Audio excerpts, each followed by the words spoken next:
پاکستانیوں یہ یاد رکھنا، کبھی اللہ کی برکت ہمارے ملک میں نہیں آئے گی جب تک ہمارے میں انسانیت نہیں آئے گی، انسانوں کی قدر نہیں آئے گی، جب تک ہم یہ ظلم کا نظام نہیں ختم کریں گے، جب تک یہ جو بھیڑیے بیٹھے ہیں جن کے پیٹ نہیں بھرتے، یہ کھا کھا کے ایک گھر دوسرا گھر تیسرا گھر، پہلا ارب دوسرا ارب تیسرا ارب 100 ارب، پہلے خود پیسہ بناتے ہیں پھر بچے شروع ہو جاتے ہیں اربوں روپیہ بنانے۔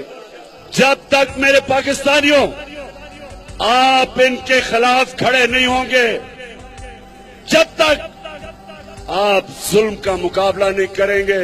قرآن کی آیت ہے کہ بڑی قومیں میں نے برباد کی جو میرے حکم پہ نہیں چلی۔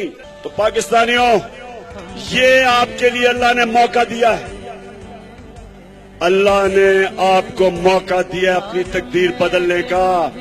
میں اللہ سے دعا بھی کرتا ہوں اور میں آپ کو بھی کہتا ہوں کہ اللہ میری قوم میں وہ شعور پیدا کر کہ اس موقع کو وہ جانے نہ دے اور اپنی زندگیاں، اپنے بچوں کا مستقبل بدلے، تاکہ یہ وہ پاکستان بنے جس کی علامہ اقبال نے ایک دفعہ خواب دیکھی تھی۔